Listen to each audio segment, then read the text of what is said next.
अस्सलाम वालेकुम जी। My name is Haseeb Swati. और अगर आप मुझे जानते हैं तो आप ये भी जानते होंगे कि इस यूट्यूब चैनल को, जिसको CSS गोल्ड माइन कहते हैं बच्चे, उस पे आपको बहुत अच्छा कंटेंट फ्री ऑफ कॉस्ट मिलता आ रहा है और इंशाल्लाह आगे भी मिलता रहेगा। सवाल आज ये पैदा हुआ मेरे जहन में कि एक अरसा हो गया है, साल हो गया है, डॉन न्यूज़पेपर को कैसे पढ़ना है उस वीडियो को, और एडिटोरियल एंड ओपिनियन को कैसे पढ़ा जाता है उस वीडियो को यूट्यूब चैनल पे अपलोड हुए 1 साल हो चुका है। सो 1 साल के बाद जब मैं बच्चों को डिफरेंट प्रोग्राम्स के थ्रू पढ़ा रहा हूँ, उनकी वैल्यूएशंस कर रहा हूँ, मुझे भी तो कुछ नया सीखने को मिला होगा। तो आज की इस वीडियो में जी, जिसका एक शॉर्ट सा क्लिप मैंने कल इंस्टाग्राम पे और यूट्यूब शॉर्ट्स में अपलोड किया था, आज मैं क्या कर रहा हूँ, एज़ प्रॉमिस्ड आपके सामने दिस वंडरफुल आर्टिकल, जो कि इशरत हुसैन साहब का लिखा गया आर्टिकल है। आज हम क्या करेंगे, इसको इस तरह डिकोड करूँगा मैं आपके सामने कि आपको लग पता जाएगा, आपको पता चलेगा कि जो मैं हमेशा आपको कहता होता हूँ कि यार कंटेंट के पीछे हंग्री होना छोड़ दीजिए, ये लंबे लंबे नोट्स बनाना छोड़ दीजिए, अपने इस ब्रेन को ट्रेन कीजिए। तो आज इस लेटेस्ट एंड ग्रेटेस्ट मेथड में जो मैं आपको सिखाने लगा हूँ, आज हम क्या करेंगे, मैं आपको लाइव इस आर्टिकल को कंप्लीट रीड करके इसमें से कैसे मैं हुक्स ऐसे की निकालूंगा, कैसे मैं फैक्ट्स निकालूंगा, कैसे मैं आर्ग्यूमेंट्स निकालूंगा, कैसे मैं अपने लिए Pakistan affairs, current affairs, precis composition, different जितने ये सब्जेक्ट्स हैं उनसे रिलेटेड डाटा निकाल के आपके सामने रखूँगा। सो दिस आर्टिकल जो कि लिखा गया है स्टेट बैंक के फॉर्मर गवर्नर जो कि इशरत हुसैन साहब हैं उनकी तरफ से। और एक चीज़ जो कि मैं आपको, अगर इसको मैं साइड पे करके दिखाना चाहूँ तो बड़े गौर से अब क्या कीजिएगा, अब स्क्रीन पे गौर कीजिएगा, मुझे देखना छोड़ दीजिए, देख लिया आपने मुझे। एक इम्पॉर्टेंट चीज़ है जो कि ये न्यूज़पेपर में, स्पेशली जो डॉन न्यूज़पेपर है, ठीक है जी, डॉन का कभी भी आप एडिटोरियल या ओपिनियन पढ़ोगे ना, तो उसमें क्या होगा, कभी भी एक आपको प्रॉपर सीक्वेंस नहीं मिलेगा। यानी अक्सर क्या होता है, आप देखते हो कि एक इंट्रोडक्शन होता है, इंट्रोडक्शन के बाद आप देखते हो बॉडी पैराग्राफ्स होते हैं, ठीक है जी, बॉडी पैराग्राफ्स में आपको डिफरेंट कहीं पे कॉजेज़ मिल रहे होंगे, कहीं पे कॉन्सिक्वेंसेस मिल रहे होंगे, कहीं पे सोल्यूशन होंगे, और इसी तरह कहीं नीचे जाके आपको कंक्लूजन टाइप इस तरह मिल रहा होगा, या वे फॉरवर्ड, यहाँ पे एक्चुअली वे फॉरवर्ड ऐड करते हैं, वे फॉरवर्ड, और एंड पे जाके आपको कहीं पे क्या होता है, कंक्लूजन मिल रहा होता है। एक जनरल एसे का या किसी भी एक रिपोर्ट का यूजुअली जो स्ट्रक्चर हम देखते हैं वो कुछ इस तरह होता है। लेकिन in the case of Dawn articles, editorial and opinion, examiner जो आपका राइटर है वो क्या करता है, वो ज़रा ट्रिक को इस्तेमाल करता है। ट्रिक नहीं होती एक्चुअली, वो उनके लिखने का स्टाइल होता है कि अगर मैं इस आर्टिकल को आपके सामने रखूं तो ऐसा बिल्कुल भी नहीं है कि ये शुरू में जहाँ पे ये द पीरियड बिटवीन मई 2025 से शुरू होगा, तो ऐसा नहीं है कि एग्जैक्टली ये उसका इंट्रोडक्शन है। इसमें कहीं पे मिडिल में जाके आप देखोगे कि आपको कॉजेज़ पड़े हुए नज़र आएंगे, कहीं आप सेकेंड पैराग्राफ में देखोगे तो आपको रीजंस मिल रहे होंगे, कहीं आपको डिफरेंट पोजीशन पे डिफरेंट चीज़ें मिल रही होंगी, आधे रीज़न सेकंड पैराग्राफ में है, आधे फोर्थ में पढ़े हुए होंगे। सो ये जो एक फैक्टर है डॉन के, जो एडिटोरियल एंड ओपिनियन है, इसको मैं चाहता हूँ कि आप आज क्या करो, गौर से समझो। और जो मैंने आपको कल एक तरीका बताया था, जिसको आज मैं क्या कर रहा हूँ, बड़े डिटेल तरीके से आपको बताना चाहूँगा। अब आप क्या करोगे, उसको अपने पास नोट डाउन भी करोगे और इससे बाद आप उसको फॉलो भी करोगे। सो लेट्स इमेजिन कि आपके सामने ये जो एक ब्लैंक आपको नज़र आ रहा है कैनवस, ये आपका क्या है जी, ये आपके पास एक पेपर है। आपने करना क्या है, इस पेपर के यहाँ पे मिडल में नहीं बल्कि 1/3 पे कह दें, यहाँ पे, यानी लेट्स से 25% मार्जिन यहाँ पे छोड़ दिया आपने और 75% मार्जिन आपने यहाँ पे छोड़ दिया, ठीक है। अब आपने यहाँ पे एक लाइन लगाई, ठीक है, और उसके बाद आपने ब्लू पेन उठाया और आपने ख़ुद से 4 से 5 सवाल करने हैं, बस, ज़्यादा आपने किसी चीज़ में नहीं पढ़ना। व्हाट, ठीक है, वाई, व्हेन, वेयर, हाउ, बस। आपने क्या करना है, ख़ुद से आर्टिकल पढ़ने से पहले कुछ ये अपने माइंड में सवाल रखने हैं और उसके बाद आपने आर्टिकल को पढ़ना शुरू कर देना है। अब होगा क्या, जब आप आर्टिकल पढ़ोगे तो डेफिनेटली वो आर्टिकल किसी इशू के बारे में होगा, किसी प्रॉब्लम के बारे में होगा, किसी न्यूज़, किसी इन्फॉर्मेशन, किसी बंदे का ज़ाती ओपिनियन होगा। सो व्हाट इज़ इट, सबसे पहले आप आर्टिकल के बारे में लिखोगे, जो भी छोटे कम अल्फाज में आप लिखोगे कि व्हाट इज़ इट अबाउट, ठीक है जी, व्हाट इज़ इट अबाउट। अब ये आर्टिकल जो है जी, ये लेट्स से क्राइम के बारे में है, जेंडर के बारे में है, इकॉनमी के बारे में है, पाकिस्तान का राइज टू मिडिल पावर के बारे में है, आपने ये लिख दिया। अब उसी तरह आर्टिकल में जब आप आगे जाओगे तो आपको पता चलेगा कि एग्ज़ामिनर जो एग्ज़ामिनर नहीं, बार बार एग्ज़ामिनर का वर्ड आ जाता है, आपका जो राइटर है उसने उस आर्टिकल में कुछ वाइज लिखे होंगे। लेट्स से पाकिस्तान के इकोनॉमिक फेलियर के ऊपर ही आर्टिकल है, तो वाइज पाकिस्तान इकॉनमी फेलिंग, तो कहीं पे कुछ आपको रीजंस मिल रहे होंगे, ठीक है जी। और वो जैसे मैंने आपको बताया कि वो कहीं पे पैराग्राफ 1 में पढ़े नज़र आएंगे आपको, कहीं पैराग्राफ 4 में होंगे, कहीं कुछ रीजंस पैराग्राफ 8 में पढ़े होंगे। ये आपका चाचा तो है नहीं है कि वो आपको पहले ही पैराग्राफ में रीजंस, दूसरे में कॉन्सिक्वेंसेस, तीसरे में सोल्यूशन और चौथे में छुट्टी दे दे। वो तो मल्टीपल पैराग्राफ्स में क्या करेगा, अपने डाटा को डिस्पर्स करेगा। तो हमने जो वाइज हैं उनको आइडेंटिफाई करने की कोशिश करनी है कि इस आर्टिकल में मुझे कहीं पे वाई नज़र आ रहे थे। अब उसके बाद जो आपका राइटर है वो क्या करता है, कुछ एग्जाम्पल्स देता है कि ये कहाँ पे, व्हेन, कहाँ पे, किस टाइम पे, या कहाँ, व्हेन एंड वेयर ये चीज़ें हुई, ठीक है जी। कहीं पे वो आपको डोमेस्टिक लेवल के ऊपर ये चीज़ें बताएगा, कहीं पे वो आपको नेशनल लेवल की एग्जांपल देगा, कहीं पे वो आपको इंटरनेशनल लेवल की एग्जांपल देगा। तो उससे आपको पता चलेगा कि ये आप क्या कर रहे हो। अब उसी आर्टिकल में जो रीजंस हैं, उसकी जो रीजंस की आगे लोकेशन है, यानी वो डोमेस्टिक लेवल का प्रॉब्लम है, नेशनल लेवल का प्रॉब्लम है, इंटरनेशनल का है, तो आपने उसको आइडेंटिफाई कर दिया। और how can Pakistan deal with this problem, इसमें अक्सर क्या होंगे, आपके सोल्यूशंस पड़े हुए होंगे। सो अगर आप इस फॉर्मेट को कि अपने पेज, ये आपका एक पेज है कंसिडर कीजिए, और आपने इधर यहाँ पे मार्जिन वाली लाइन लगा के थोड़ी सी आगे करके आपने यहाँ पे व्हाट, वाई, व्हेन, वेयर इनको लिख दिया, और दूसरी तरफ आपने उसी डाटा को जो कि आपको कल इंस्टाग्राम पे दिखाया गया था, अभी इंस्टाग्राम पे जाइए, उस पीडीएफ जो मैंने आपको वहाँ पे शो किया हुआ है उसको देखिए, उससे आपको क्लैरिटी मिलेगी। तो ये क्या है, ये एक फॉर्मेट आप अपने माइंड में रखें, भूल जाइए वो हेडिंग्स एंड सब हेडिंग्स, और एज इट इज़ पूरी की पूरी आर्टिकल की ट्रांसलेशन अपने पास सेव करना। आया आप कोई इस टाइम पे बैठे हुए कॉपी पेस्ट का काम कर रहे हो, आपकी कोई स्टेशनरी है, या आप कोई प्रिंटर बैठे हुए हो, या आप कोई फोटो कॉपियर हो, कि आप बैठे हुए बस वहाँ से कॉपी कर रहे हो, यहाँ लिख रहे हो, वहाँ से कॉपी कर रहे हो। एक आर्टिकल एक दिन में पढ़ना, तो इमेजिन कीजिए 365 डेज़ में कितने आर्टिकल्स आप पढ़ोगे, कितना ज़्यादा वो डाटा हो जाएगा। तो इसलिए अपनी इस सोच को ख़त्म कीजिए। This latest and greatest method, what, when, where, why, how, इसको अपने माइंड में रखिए, ठीक है जी। और अब हम क्या करेंगे, लाइव में आपके सामने इसी आर्टिकल को डिकोड करूँगा। हम इसी आर्टिकल को इन डेप्थ देखने की कोशिश करेंगे कि एग्ज़ामिनर अगर हमारी जगह पे राइटर जो राइटर हमें ये आर्टिकल प्रोवाइड कर रहा है, वो हमें किस तरह अपनी बात समझा रहा है, और उसकी समझाई गई बात में से हमने अपने लिए किस तरह Pakistan affairs, current affairs, international relations, gender, criminology and specially SA का डाटा निकालना है। सो लेट्स गेट स्टार्टेड जी, शुरू करते हैं। ओके जी, हमने क्या किया है, एक तरफ आर्टिकल और दूसरी तरफ हमने अपना वाइट बोर्ड रखा है, ताकि आर्टिकल को मिलके हम पढ़ें और उसके बाद जो सीखने वाली चीज़ें हैं वो मैं आपको सिखाऊं। सो मेरे साथ आप रीड कीजिए। आर्टिकल है, the title is towards middle power, यानी टूवर्ड मिडिल पावर स्टेटस, के पाकिस्तान का जो राइज़ है मिडिल पावर के स्टेटस की तरफ, उसके बारे में इशरत हुसैन साहब जो हैं कुछ लिखना चाह रहे हैं। और वो कहते हैं कि achieving middle power status requires a robust economic foundation, कि अगर पाकिस्तान ने मिडिल पावर का स्टेटस हासिल करना है, उसके लिए रोबस्ट इकनॉमिक फाउंडेशन पाकिस्तान के पास होनी चाहिए। आगाज़ करते हैं अपने आर्टिकल का। The period between May 2025 and May 2026 has been unusually consequential for Pakistan. In May 2025, the country surprised observers by demonstrating a high degree of capability and professionalism in an aerial war with a much larger power. कि ये हमें एक tone set कर रहे हैं, हमारे mind में एक डेट लेके आ रहे हैं, एक एरा, एक गुजरा हुआ साल, उसकी कहानी हमारे सामने रख रहे हैं। वो कहते हैं कि मई 2025 से लेके मई 2026, ये जो एक साल है, इस पाकिस्तान के लिए बड़ा कॉन्सिक्वेंशियल रहा है। क्यों? क्योंकि मई वाले टाइम में हमने देखा कि इंडिया, ये अब हमें याद आया कि इंडिया के साथ जो पाकिस्तान की वॉर हुई है उसका जिक्र कर रहे हैं। More recently a nation often portrayed as peripheral to global affair assumed a central diplomatic role by facilitating a ceasefire and enabling direct talks between a superpower and a neighboring country that had not engaged face to face for nearly 5 decades.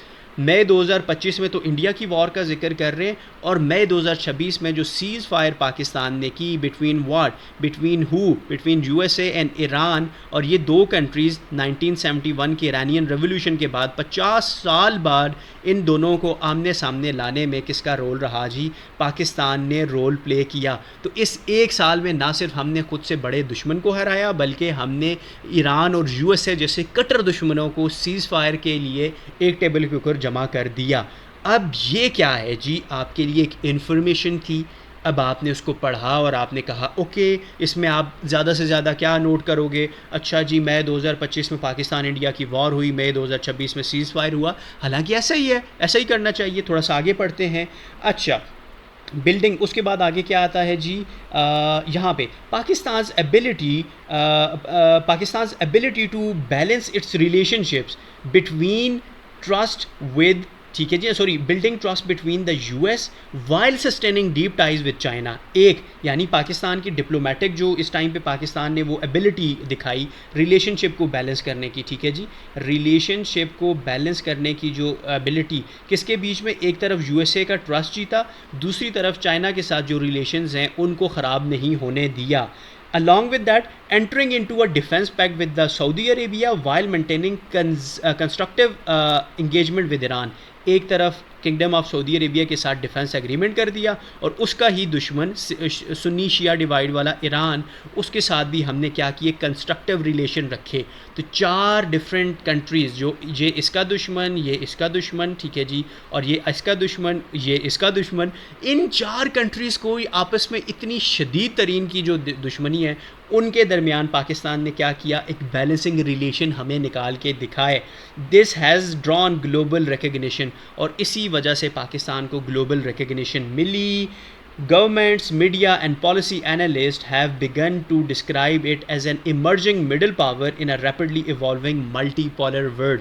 तो पाकिस्तान ने, ladies and gentleman, जो ये काम किया, इसको हमारे diplomats, हमारे policy makers, different governments कह रही हैं कि पाकिस्तान अब राइज़ कर जाएगा टू द स्टेटस या to the rank of middle power. ये क्या है जी? आपके राइटर का लिखने का तरीका है, और एक कहानी से वो आगाज़ करते हैं। अच्छा, एक पैराग्राफ मैंने पढ़ा, और जैसे मैंने आपको बताया कि पाकिस्तान अगर सॉरी, एज एस्पिरेंट, अगर आप मेरे उस तरीके पे आना चाह रहे हो, बड़े गौर से समझिएगा, उस तरीके पे आना चाह रहे हो, तो आपको ना अपनी नज़रों को बदलना पड़ेगा। अब आप ये नहीं देखोगे कि इसमें कोई डेट का जिक्र है, एकदम आपके जहन में आना चाहिए कि यार ये जो इसने आगाज़ किया, बड़ा ही खूबसूरत आगाज़ था। व्हाट इफ़ अगर मैं कल को एक एस्से लिख रहा हूँ या लिख रही हूँ, ठीक है जी, ख़वातीन अब लौंडों को पछाड़ रही हैं, ज़्यादा उनकी तरफ मैं एड्रेस हो रहा हूँ, कि अगर इस एस्से को स्टार्ट करते वक्त, जो भी ये है एस्से, अगर आप मुझसे पढ़ रहे हैं तो आपको ये बहुत अच्छे से पता होगा कि एस्से हमेशा हुक से स्टार्ट होता है। हुक क्या होती है? एक अटेंशन ग्रैब करने की ऐसी लाइन, ऐसा फैक्ट, ऐसी कोई डिस्क्रिप्टिव लाइन, ऐसी कोई बड़ी एक्सक्लेमेटरी लाइन जिसको पढ़ते साथ ही बंदा एकदम अटेंशन उसकी आ जाए। तो ये कितनी खूबसूरत इसने हुक लिखी हुई है कि मई 2025 से 2026 तक पाकिस्तान ने क्या किया? ना सिर्फ चाइना और यूएसए के दरमियान बैलेंसिंग रिलेशंस करके दिखाए, बल्कि सऊदी अरेबिया और ईरान के बीच में भी पाकिस्तान एक फाइन लाइन के ऊपर चला। This shows the highest diplomacy that Pakistan has ever played. कुछ इन ही लाइंस को चेंज करके आप क्या कर सकते हो? एक हुक ऐसे की कि यानी इसको आप कैसे कर सकते हो कि चाइना, ठीक है जी, उसके साथ आपका जो यूएसए है, इनके डिप्लोमेटिक इन दोनों के साथ सेम टाइम पे डिप्लोमेटिक रिलेशन कायम करने के अलावा kingdom of Saudi Arabia and Iran को भी पाकिस्तान ने डील किया। ये पाकिस्तान की डिप्लोमेटिक सक्सेस का सबसे बड़ा मुद्दा है। So rise of middle power Pakistan का कुछ इस तरह कैसे आ जाए, मिडिल पावर्स के ऊपर आ जाए, Pakistan and global peace maker, Pakistan as a global peace maker, अभी जो पीएमएस में आया हुआ था ऐसे, उसके ऊपर आ जाए। तो ये जो कंटेंट पड़ा हुआ है, ठीक है जी, कहाँ गया जी, ये जो कंटेंट पड़ा हुआ है, जिसको ये मैं हाईलाइट आपके लिए कर रहा हूँ, ये आपकी ऐसे की हुक हो सकती है। इसी को थोड़ा सा तोड़ने मरोड़ने की कोशिश करते हैं हम। अगर थोड़ा इकॉनमी के ऊपर या पॉलिटिक्स के ऊपर ऐसे आ जाए तो हम ये भी कह सकते हैं कि विद इन 1 ईयर पाकिस्तान ने China, USA, kingdom of Saudi Arabia and Iran के दरमियान डिप्लोमेटिक रिलेशन प्ले किए, but at the domestic level Pakistan failed to protect its people from inflation. कि यानी एक ऐसी कंट्री जो एक तरफ तो 4 दुश्मनों को आपस में एक टेबल पे बिठा देती है, on the other side, on the very other side वो अपनी ही मुल्क के जो लोग हैं उनको इन्फ्लेशन से नहीं बचा पाई। दिस शोज़ कि Pakistan has some governance failures या Pakistan has some flaws at the very foundational level. ये आपकी क्या है, ये ऐसे की हुक पड़ी हुई है। अब देखो, एक इन्फॉर्मेशन राइटर ने आपको दी, उस इन्फॉर्मेशन को आपने अब प्रोसेस करना है। सिर्फ इस तरह नहीं है कि आपने रीड किया और आपने कहा बस ठीक है ना, लिख लिया, मैंने अपने पास लिख दिया कि ये यहाँ पे हुआ, ये वैसे हुआ। नो, आपने क्या किया, आपने अपने जो जहाँ पे ये आपको मैंने बताया था ये वाला कंटेंट, अब आपने क्या किया, ये व्हाट आपने क्या पढ़ा जी, आपने पढ़ा कि it is about economy, it is about Pakistan ability to deal with India, Iran, kingdom of Saudi Arabia, China and USA at the very same time. ठीक है जी, यहीं पे आप आगे क्या करोगे, एक इस तरह की लाइन बनाओगे। अब बड़ा सा आपका पेज होना चाहिए, यहाँ पे हुक लिख दी कि भाई इस जो इन्फॉर्मेशन मुझे मिली है ये मेरे ऐसे की हुक भी हो सकती है। एक पॉजिटिव हुक जैसे मैंने आपको बताया, और दूसरी नेगेटिव हुक कि भाई 4 दुश्मनों को एक जगह पे जमा करने के बावजूद पाकिस्तान अपने अवाम को पेट्रोल के बॉम्ब से ना बचा पाया। दिस शोज़ के पाकिस्तान के बड़े मसाइल हैं, डीप रूटेड मसाइल हैं जो कि डोमेस्टिक लेवल पे हैं। इंटरनेशनल फेम को साइड पे रखा जाए तो पाकिस्तान डोमेस्टिक लेवल पे एक फेलियर है। हम इस तरह की हुक भी लिख सकते हैं। ये मुझे कहाँ से मिला, इस आर्टिकल के पहले पैराग्राफ से मिला। तो ये क्या हुआ जी, आपके पास हुक मिल गई तो मुझे समझ आ गई। उसके अलावा मुझे यहाँ पे एक और चीज़ नज़र आ रही है कि अगर मैं पाकिस्तान अफेयर्स के सब्जेक्ट को देखूँ, उसमें एक टॉपिक है जिसका नाम है जी चेंजिंग रीजनल एपरेटिस। ठीक है जी, Pakistan role in the region, इस तरह नाम के कुछ टॉपिक्स हैं ना एक दो। तो ये पढ़ते साथ ही मुझे ये भी समझ आ जाना चाहिए कि चेंजिंग रीजनल डायनामिक्स में कि ईरान जो इस टाइम पे यूएसए के साथ वॉर में है, इंडिया जो कि अगेंस्ट द पाकिस्तान अपनी फेलियर को बर्दाश्त नहीं कर पा रहा। ठीक है जी, चाइना जो कि अब ईरान को सपोर्ट कर रहा है, अगेन रशिया वो भी ईरान को सपोर्ट कर रहा है। ठीक है जी, ईरान को सपोर्ट मिल रहा है। तो इस चेंजिंग रीजनल डायनामिक्स में within one last year Pakistan has played a significant role. ठीक है जी, पाकिस्तान का एक सिग्निफिकेंट रोल रहा। बाय डूइंग व्हाट, पाकिस्तान ने ऐसा क्या किया कि वो सिग्निफिकेंट रोल रहा, by mediating a deal between what, China और यूएसए एंड ईरान के दरमियान में एक डील साइन करके। ठीक है जी, और उसके साथ साथ इंडिया को उस वॉर में जिसमें इंडिया बहुत गुरूर कर रहा था हरा के, पाकिस्तान हैज़ शोड कि हम क्या हैं इस टाइम पे चेंजिंग रीजनल डायनामिक्स में भी पाकिस्तान क्या कर रहा है, न्यू रीजनल प्लेयर के तौर पे इमर्ज हो रहा है। सो अगर मेरी बात सुने, गौर से सुने, कि अगर आपको ये पता है कि पाकिस्तान अफेयर्स का कंटेंट जो सिलेबस है वो आपने कवर किया हुआ है बेसिक तौर पे, जैसे मैं आपको बता रहा होता हूँ कि आपने डिफरेंट फेजेस में तैयारी करनी होती है, पहले बेसिक अंडरस्टैंडिंग, फिर आगे थोड़ी डीप अंडरस्टैंडिंग पे चले जाएँ, फिर इस तरह के आर्टिकल पढ़ के नया पर्सपेक्टिव हासिल करें, एंड पे फैक्ट्स फिगर ऐड करके अपने नोट्स को कंप्लीट कर दें। तो अगर आपके पास बेसिक इन्फॉर्मेशन है तो अब आपको हर लाइन जो यहाँ आर्टिकल में नज़र आ रही होगी वो आपको ये लग रही होगी कि यार ये मेरे लिए बड़े काम की है, क्योंकि ये इस टॉपिक में यहाँ पे इस्तेमाल हो सकती है। सो एक पैराग्राफ को पढ़ के हमने कितना ज़्यादा डाटा निकाल दिया। सेकंड पैराग्राफ पे आते हैं। ठीक है जी, a country's strength rest on 3 pillars, military capability, diplomatic reach and economic competence. ठीक है जी, ये क्या है, and economic and technological capacity. अब राइटर का जो पॉइंट है वो कहता है कि किसी भी कंट्री की स्ट्रेंथ के लिए, स्ट्रेंथ जो है वो 3 फैक्टर्स पे डिपेंड करती है। पहला फैक्टर है आपकी मिलिट्री, दूसरा वो बता रहा है कि डिप्लोमेसी, और तीसरा वो बता रहा है इकॉनमी। तो अब ये देखो कि अब वो टोन सेट कर रहा है अपने आने वाला जो टॉपिक है, अपना जो ऐसे का इसका आर्टिकल का मेन मुद्दा था उसकी तरफ। अब वो आगे हमें कह रहा है कि Pakistan has shown competence in the first 2, इसमें और इसमें उसने कॉम्पिटेंस शो कर दी, जो कि ऊपर हमने पिछले पैराग्राफ में पढ़ा। The third pillar is critically missing link where Pakistan must focus its effort. तो ये जो तीसरा लिंक है ये क्रिटिकली मिसिंग है, पाकिस्तान को इसके ऊपर फोकस करना चाहिए। यहाँ पे आपके लिए एक और लेसन है। वो लेसन क्या है कि जब आप ऐसे लिख रहे होते हो और पैराग्राफ 1 से पैराग्राफ 2 में आप शिफ्ट करते हो तो आप इस तरह शिफ्ट करते हो, आप इस तरह भूल जाते हो कि ऊपर वाला पैराग्राफ नीचे वाले के साथ जुड़ा हुआ है। आपके जहन में ही नहीं होता कि भाई ऊपर मैंने क्या लिखा था, नीचे क्या लिखा था। इस बंदे ने देखो कितनी खूबसूरती से पहले 2 एंगल, सबसे पहले मिलिट्री वाला एंड डिप्लोमेसी वाला डिफ़ाइन किया, और फिर सेकेंड पैराग्राफ में आके इसने क्या किया है, बड़ी खूबसूरती से यहाँ पर ये देखो ना, यहाँ पर क्या लिखा हुआ है कि पाकिस्तान ने क्या किया जी, military capability and diplomatic reach. गौर से पढ़िए, military capability and diplomatic reach में पाकिस्तान ने क्या किया, खुद को मनवा दिया, जो कि हमने ऊपर पिछले पैराग्राफ में ऑलरेडी जिक्र किया हुआ है।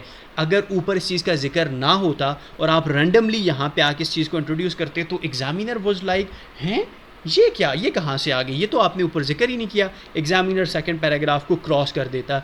लर्निंग नंबर 2 आपकी यहाँ पे क्या है कि जब भी आप रीडिंग करोगे तो आप ये देखोगे कि राइटर का स्टाइल क्या है। वो पहले एक आइडिया को कहीं ऊपर इंट्रोड्यूस करता है, फिर उसको आगे वो डेवलप करता है। अब जैसे उसने कहा ना कि पाकिस्तान का ये जो क्रिटिकल लिंक है इकॉनमी का वो मिसिंग है, अब इसके बाद वो इकॉनमी का जिक्र करेगा। पढ़िए आगे देखिए, ठीक है जी। अच्छा, द थर्ड पिलर, ये यहाँ पे लिखा हुआ है, ये आपको यहाँ पे, the third pillar is the critical missing link where Pakistan must focus its effort. Its moment of achievement should be a catalyst for the transformation of the stop-go pattern, ठीक है जी, of policy making of the peace of the past 3 decades। कि यानी ये जो आपका एक area है, इसको अगर हमने अचीव कर दिया तो पिछले जो हमारे 3 दहाइयों के जो मामलात ख़राब हुए हुए हैं सुधर जाएंगे, सिर्फ एक इसकी वजह से। A decisive shift requires support across political parties, the private sector and civil society। कि अब वो क्या कर रहा है, वो जिक्र कर रहा है कि अगर हमने इस पार्ट को, जो कि तीसरा पहिया है, इसको अगर हमने क्या करना है, बेहतर करना है, इसको हम साइड पे करते हैं। ये यहाँ पे जो इसने लिखा हुआ है ना, अ डिसाइसिव रोल, यानी यहाँ पे वो क्या कर रहा है, अ डिसाइसिव शिफ्ट रिक्वायर, हमें अगर इसमें एक शिफ्ट लेके आनी है, यानी अब ये देखो वो क्या कर रहा है, सोल्यूशन भी यहाँ पे ही दे रहा है। अब सवाल ये पैदा होता है कि सर ऊपर तो प्रॉब्लम का छोटा सा जिक्र हुआ है, नीचे उसने इतने बड़े सोल्यूशन दे दिए हैं। तो जैसे मैंने आपको बताया, ये कोई खुदा के बंदो आपका ऐसे तो नहीं है कि वो जो है तरीके से बॉडी पैराग्राफ्स को बड़े तरीके से जोड़ के लिखे, कॉजेज़ अलग, कॉन्सिक्वेंसेज अलग, सोल्यूशन अलग, ये तो इसी तरह जंप करेगा। अब जब आगे आप पढ़ोगे तो आपको ये फिर प्रॉब्लम की तरफ ले चलेगा। तो इसलिए आपने बड़ी आंखें खोल के देखना है कि सोल्यूशन कहाँ पे हैं, और आपने ये जो ऊपर फॉर्मेट मैंने आपको दिखाया है, ठीक है जी, एक दफ़ा फिर मैं आपको दिखाता हूँ, ये फॉर्मेट आपने कभी भूलना नहीं है। जहाँ पे सोल्यूशन, हाउ वाला सोल्यूशन है ना, कोई सोल्यूशन मुझे पहले पैराग्राफ में नज़र आएंगे, कुछ मुझे 10वें में नज़र आएंगे, कुछ मुझे 11वें में नज़र आएंगे। तो इसलिए आपने जो कन्फ्यूजन होती है, इसीलिए आपको होती है कि आप ना एक ही पैराग्राफ में सब कुछ ढूंढने लग जाते हो, या आप कहते हो पहला पैराग्राफ सोल्यूशन का था तो दूसरा भी सोल्यूशन का हो, पहला रीजंस का था तो दूसरा भी हो। लाजिम नहीं है ना, ये इस तरह इसको फॉलो करते हैं। तो जैसे मैंने आपको यहाँ पे मेंशन किया कि यहाँ पे ये क्या है, वो कुछ आपके सोल्यूशन दे रहा है। क्या सोल्यूशन दे रहा है? वो कहता है कि भाई एक प्राइवेट सेक्टर, ठीक है जी, दूसरा आपकी पॉलिटिकल पार्टीज़, और तीसरा आपकी सिविल सोसाइटीज़ जो हैं, इन तीनों को मिल के काम करना पड़ेगा, तभी आपका थर्ड पिलर, किस चीज़ का थर्ड पिलर, कंट्री की स्ट्रेंथ का थर्ड पिलर कौन सा है जी, इकॉनमी का राइज़ और टेक्नोलॉजी का राइज़, वो तभी जाके पॉसिबल होगा। प्राइवेट ऑर्गेनाइजेशंस गवर्नमेंट के साथ मिलेंगी, पॉलिटिकल पार्टीज़ के साथ मिलेंगी, वो इन्फोर्स करेंगी सिविल सोसाइटी को और ये तीनों मिल के अपने इस थर्ड पिलर के ऊपर काम कर सकते हैं। ये यहाँ से वो क्या कर रहे हैं, अपने आर्टिकल का अब प्रॉपर आगाज़ करेंगे इकॉनमी की तरफ शिफ्ट करके। उन्होंने मिडिल पावर का जिक्र किया ना, तो पाकिस्तान की बड़ी सारी जो अचीवमेंट्स हैं उनका जिक्र करके इकॉनमी की तरफ आए। इकॉनमी से अब वो क्या करेंगे, अपनी टोन को सेट करेंगे और कहानी का आगाज़ करेंगे। अब आगे चलते हैं, यहाँ से हम शुरू कर रहे हैं, थर्ड पैराग्राफ पढ़ रहे हैं। Yet the near term look is complicated, risk to recently achieve macro economic stability have risen due to external shocks. कि अभी जो ये आउटलुक है इकॉनमी की जो हम देख रहे हैं, बड़ी क्या है, कॉम्प्लिकेटेड है, क्योंकि अभी रिसेंटली जो हमने प्रीवियस गवर्नमेंट की उससे हमने अचीव किए मैक्रो इकनॉमिक स्टेबिलिटी, दोबारा उसको एक्सटर्नल शॉक्स, कैसे एक्सटर्नल शॉक, पहला वो स्ट्रेट ऑफ हॉर्मुज़ का जिक्र करते हैं, disruption in the straight of Hormuz, the UAE's recent withdrawal of its deposits highlights this vulnerability. While such withdrawals might be manageable under normal condition, the need to replace them with Saudi deposits shows the fragility of Pakistan's external position।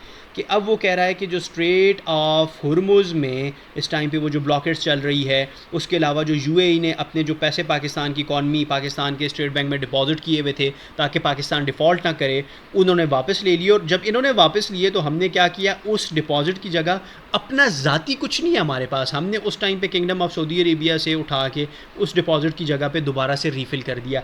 ये show करता है कि हमारी बड़ी short term किस्म की रिलायंस है, हमारे जो मामलात हैं कोई इतने अभी तक दुरुस्त नहीं हुए।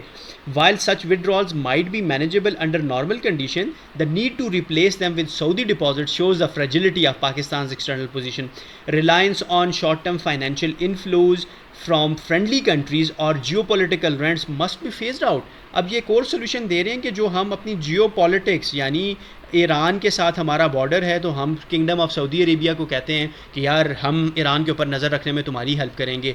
यूएसए को हम कहते हैं कि यार चाइना के साथ हम मिल रहे हैं, बॉर्डर है हमारा, तो इंटरनल इन्फॉर्मेशन हम आपको दे दिया करेंगे। तो जियो पॉलिटिकल रेंट, हमें जो जियोग्राफी मिली हुई है हम जस्ट उसका रेंट ले रहे हैं। तो ये क्या है, जियो पॉलिटिकल रेंट लेना हमारा राइटर कहता है इसको बंद कर देना चाहिए यार, कब तक इसके आसरे हम बैठे रहेंगे। अब geopolitical rent, reliance on short term financial inflows, ये क्या हैं, कीवर्ड्स हैं। मैं आपको फिर मेंटरशिप प्रोग्राम का जो बता रहा होता हूँ कि कीवर्ड्स उसमें से हम सीखते हैं और उन्हीं को यूटिलाइज़ करते हैं आगे। तो ये कितना इंपॉर्टेंट है कीवर्ड वाला काम कि अब यहाँ पे इस आर्टिकल में आपको क्या मिल रहे हैं, वो कीवर्ड्स मिल रहे हैं जिनको आप अगर कल को हेडिंग्स के तौर पे, यानी what is the issue bit Pakistan geography के कुछ इश्यूज़ डिस्कस करो, पाकिस्तान की ज्योग्राफी की अपॉर्चुनिटीज़ एंड चैलेंजेस करो, तो जियो पॉलिटिकल, ठीक है जी, जियो पॉलिटिकल रेंट ये कीवर्ड है जो मुझे पहले नहीं पता था। अब मैं क्या कर सकता हूँ, इसको मल्टीपल जगहों पे यूज़ कर सकता हूँ। साथ बैठा हुआ एस्पिरेंट, आगे पेपर में बैठा हुआ, पीछे लेफ़्ट पे बैठा हुआ एस्पिरेंट, वो इसको नहीं यूज़ करेंगे बिकॉज उन्होंने पढ़ा ही नहीं है। आप यूज़ करोगे, आपका पेपर यूनिक हो जाएगा, मुनफरिद हो जाएगा, एग्जामिनर खुश होकर स्कोर ज़्यादा देगा। दिस इज़ माई गारंटी, ठीक है जी। Dependence has delayed structural reforms, ठीक है जी, suppressed growth, discourage domestic saving and heightened exposure to domestic and external shock. ये जो हमारी डिपेंडेंस है, या जियोपॉलिटिकल रेंट हम ले रहे हैं या दूसरों को पैसों के ऊपर हम जो डिपेंड कर रहे हैं, इसने क्या कर दिया है भाई, बहुत सारे काम किए हैं। एक, हमारी जो अपनी ज़ाती ग्रोथ होनी थी वो सप्रेस हो चुकी है। हमारे उसके अलावा जो स्ट्रक्चरल रिफॉर्म्स आने थे कि भाई स्ट्रक्चर में कुछ चेंजेस करेंगे, वो अब क्या हो चुके हैं, डिले हो चुके हैं, ठीक है जी। और जो डोमेस्टिक सेविंग है कि बाहर के आसरे हम बैठे हुए हैं, अंदर अपनी जो सेविंग है उसको हम कर ही नहीं रहे। तो ये जो प्रॉब्लम्स हैं ये किसकी वजह से आए हैं, जो पाकिस्तान रिलाय कर रहा है। तो अगर आपको कह दिया जाए कि IMF तो बहुत बड़ा प्रॉब्लम है, पाकिस्तान जो इस टाइम पे इधर उधर से चंदे मांग रहा है उसकी वजह से क्या क्या हो रहा है, what are the consequences of being dependent on kingdom of Saudi Arabia while the middle east is in crisis, क्या कॉन्सिक्वेंस हो सकते हैं। जैसे पाकिस्तान जो है वो मिडिल ईस्टर्न कंट्रीज़ पे अगर डिपेंडेंट हो जाए IMF के अलावा, एग्जामिनर ये सवाल करे तो उसके कुछ जवाबात आपको यहाँ पे पढ़े हुए मिल रहे हैं कि पाकिस्तान जो है अपनी ग्रोथ को क्या कर रहा है, डिले कर रहा है, स्ट्रक्चरल रिफॉर्म्स में वो आ रही है, देरी आ रही है, डोमेस्टिक सेविंग जो है वो ड्रॉप होती जा रही है, और एक्सटर्नल शॉक्स, ज़रा सी बाहर खलबली मची, पाकिस्तान में तबाही फिर गई। अब आपने अक्सर ये देखा होगा कि इंडिया में सिर्फ 0% फ्यूल प्राइस बढ़ी है, हालांकि स्ट्रेट ऑफ हॉर्मुज़ उनके लिए भी ब्लॉक है। पाकिस्तान में 66% फ्यूल की प्राइस बढ़ी है। इसको फैक्ट के तौर पे यूज़ करके आप कहोगे this is due to Pakistan's fragile economy and the dependence of Pakistan economy on its neighbouring countries, कि हम नेबरिंग के ऊपर इतने वो नेबर कंट्रीज़ के ऊपर इतने डिपेंडेंट हैं कि थोड़ा सा इंटरनेशनल मार्केट में कोई डिसरप्शन आती है तो उसका बहुत सारा इम्पैक्ट हमारे ऊपर पड़ता है। नेक्स्ट पैराग्राफ में अब वो क्या करेगा, अब हमें एक और मज़े की इंफॉर्मेशन प्रोवाइड करेगा। So what should be Pakistan end goal, so what should be Pakistan end goal, Pakistan के ये पैसे ना लें, मिलिट्री कैपेबिलिटी के ऊपर इन्वेस्ट ना करें, डिप्लोमेसी छोड़ दें, तो करें क्या। वो आगे कहता है the prevailing model of elitist growth where a narrow segment captures disproportionate benefits has delivered limited uneven progress, कि पाकिस्तान का अभी कौन सा मॉडल है। मुझे एक और बेहतरीन किस्म का कीवर्ड मिल गया, ठीक है जी, मैं तो उसको अपने पास ज़रूर नोट डाउन करूँगा। अगर मैं आपकी जगह होता तो मैं बहुत बहुत मेहनत करता और मैं इसको अपने पास बहुत अच्छे से नोट डाउन करता। ये मुझे क्या नज़र आया जी, कहाँ पे लिखा हुआ है, द प्रीवेलिंग, ये देखो, द प्रीवेलिंग, ठीक है जी, मॉडल ऑफ इलिटिस्ट ग्रोथ, कि पाकिस्तान में जो अभी इस टाइम पे मॉडल चल रहा है, प्रीवेलिंग जो अभी चल रहा है मॉडल, वो इलिटिस्ट ग्रोथ का है, कि अगर ग्रोथ आती है किसी भी तरह इकॉनमी तो उसका सबसे बड़ा फ़ायदा जो है वो अनइवन प्रोग्रेस होती है, अमीर से अमीरतर होता जा रहा है, अनइवन प्रोग्रेस है, और उसकी जो डिलीवरी है बड़ी लिमिटेड है, लिमिटेड से लोगों को लिमिटेड से टाइम के लिए मिलती है और अनइवन है। अच्छा, अब ensuring that gains from economic expansion are broadly distributed is imperative. The result of current model are stark. जो रिजल्ट्स हैं इस अभी जो मॉडल है एलिटिस ग्रोथ का, ये स्टार्क हैं। अब यहाँ से आगे आपके ऊपर वो फैक्ट्स की बारिश करेगा। पेन पेपर उठा के आप क्या कर सकते हो, अपनी फैक्ट बुक में इन सारे फैक्ट्स को अपने पास कलेक्ट कर सकते हो। Nearly 40% of population lives in poverty. 40% Pakistan की पॉपुलेशन बिलो पॉवर्टी लाइन रह रही है। Gender and regional disparity persist. Gender और रीजनल डिस्पैरिटी क्या है, पंजाब बेहतरीन होता जा रहा है, बलूचिस्तान गरक होता जा रहा है, मर्द कमाते जा रहे हैं, औरतें बेचारी बेघर होती जा रही हैं। ये क्या है, जेंडर एंड आपकी रीजनल डिस्पैरिटी है। इसको आप जेंडर, इसको आप क्रिमिनोलॉजी, इसको पब्लिक एडमिनिस्ट्रेशन, इस तरह के सब्जेक्ट्स में भी आप यूज़ कर सकते हो। And Pakistan has slipped from medium to low ranking on HDI, human development index के ऊपर पाकिस्तान जो है मीडियम से लो के ऊपर रैंक कर चुका है। अच्छा, सिर्फ मुझे अगर इतनी लाइन भी कल को पेपर में याद आ जाए ना, तो मैं क्या कर सकता हूँ, इकॉनमी को अगर एग्ज़ामिनर कहता है कि ह्यूमन डेवलपमेंट के साथ जोड़ो, यानी एक ऐसे का टॉपिक था कि sustainable economic development and human development, या एक ऐसे का टॉपिक ऐसा था कि human development is actually economic development. ठीक है, ये था। अब देखो मेरे पास डाटा ये है कि जब हम एलिटिस मॉडल के ऊपर आए हैं तो हम मीडियम से लो पे फॉल कर चुके हैं। इसी तरह एलिटिस मॉडल को हम चेंज कर दें, इसी डाटा को मोड़ दें, तोड़ मरोड़ को, जो डाटा को तोड़ना मरोड़ना मैं आपको समझा रहा होता हूँ। अगर हम यही कहें कि पाकिस्तान अगर अपनी इकॉनमी के ऊपर इन्वेस्ट करना शुरू कर दे तो इस जो ह्यूमन डेवलपमेंट की लो रैंकिंग है वो मीडियम में जाएगी, मीडियम से हाई जाएगी। हमारी जो पॉपुलेशन है वो स्किलफुल होगी, हमारा जो यूथ है उसको जॉब मिलेगी, हमारे जो इस टाइम पे यंग जनरेशन है वो हेल्दी होगी। और ये जब स्किल्स, जॉब एंड हेल्थ आएगी तो पाकिस्तान में एंटरप्रेन्योरशिप का कल्चर, एक्सट्रीमिज़म का फॉल, अच्छा जी, जेंडर डिस्पैरिटी का फॉल, इकोनॉमिक जो पॉलिटिकल स्टेबिलिटी है उसका राइज़, ये सब कुछ देखने को मिलेगा। और इवेंचुअली ये क्या करेगा, इकोनॉमिक ग्रोथ की तरफ हमें लेके चला जाएगा। तो देखो एक तरफ मुझे वो बता रहा है कि एलिटिस मॉडल ने मीडियम से हमें लो ह्यूमन डेवलपमेंट इंडेक्स की तरफ धकेल दिया है। तो एलिटिस मॉडल की जगह अगर कौन सा हो जी, आपका सिविलियन, नॉर्मल सिविलियन मॉडल हो, तो हम उसमें क्या कर सकते हैं, लो ह्यूमन डेवलपमेंट को मीडियम को हाई कर सकते हैं, जो कि इकॉनमी की डेवलपमेंट में बहुत बड़ा रोल प्ले कर सकता है। आगे पढ़िए यहाँ से, literacy rates are modest while health and nutrition indicators are generally poor. Facts की भरमार है, फैक्ट आपके मुंह पे दिया मारा जा रहा है कि भाई सिर्फ इस एलिटिस मॉडल की वजह से कोई समझने वाला अगर बच्चा हो, जिसको मैं कहता हूँ कि भाई बड़ा सही एस्पिरेंट है मेरे यूट्यूब चैनल को उसने घोल के पी लिया है, वो अभी क्या करता, इसका एक पूरे का पूरा ग्राफ बनाता, इस तरह का एक टेबल बनाता। एलिटिस मॉडल की वजह से, फेलियर ऑफ एलिटिस मॉडल या पाकिस्तान एलिटिस मॉडल फेलियर में वो क्या करता, यहाँ पे एक करता लो ह्यूमन डेवलपमेंट इंडेक्स, यहाँ पे वो लिखता रीजनल प्लस जेंडर की डिस्पैरिटी। ठीक है जी, उसके अलावा वो लिखता जी मोडेस्ट लिटरेसी रेट्स। ठीक है, उसके अलावा वो लिखता कि न्यूट्रिशन प्लस हेल्थ के लो इंडिकेटर्स। ठीक है, अच्छा, फिर उसके बाद इंडस्ट्रियलाइजेशन से डी इंडस्ट्रियलाइजेशन, शिफ्ट फ्रॉम, ठीक है गौर कीजिए, shift from industrialisation to premature de industrialisation. ये एक ग्राफ बन गया, एक टेबल बन गया, एक चार्ट बन गया, कॉल इट व्हाटएवर।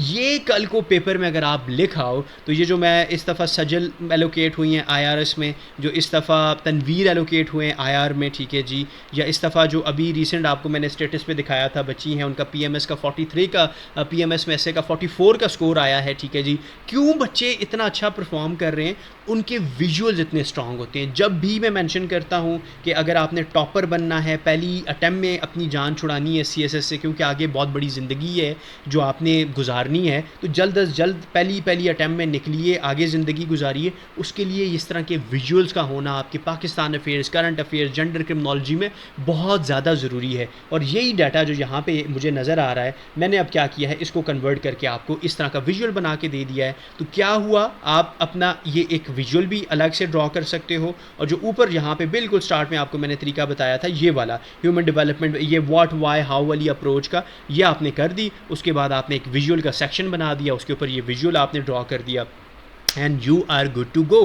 एक आर्टिकल अभी आधा भी नहीं हुआ, आपको हुक भी मिल गई, आपको टेबल्स भी मिल रहे हैं, आपको ये चार्ट्स भी मिल रहे हैं, ठीक है जी। आप ह्यूमन डेवलपमेंट को ऐसे में किस तरह यूज़ करोगे, या इकॉनमी को ह्यूमन डेवलपमेंट के साथ, ह्यूमन डेवलपमेंट को इकॉनमी के साथ कैसे जोड़ रहे हो, आपको वो चीज़ें भी समझ आ रही हैं। एंड आई होप आपको चीज़ें समझ आ रही हैं। If yes please type a good comment, ताकि मुझे पता हो, क्योंकि फ़्लो में मुझे नहीं पता होता कि मैं फ़्लो में कहाँ जा रहा हूँ। मुझे खुद को बार बार रोकना पड़ता है कि यार ज़रा सा रुको, स्लो हो, फिर शुरू करो। तो please type a good comment या बैड कमेंट इवन, कि मुझे पता हो कि आपको समझ आ रही है कि नहीं। अच्छा, यहाँ तक हम पहुँच गए थे। अब आगे वो कहता है economically Pakistan has move from a trajectory of industrialisation to one of premature industrialisation.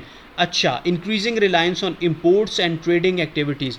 Pre mature industrialisation क्या है कि जब आप एक्सपोर्ट्स करने के काबिल हो ही ना, अभी आपकी एक्सपोर्ट शुरू नहीं हुई, आप दोबारा से इंपोर्ट्स के ऊपर आ जाओ।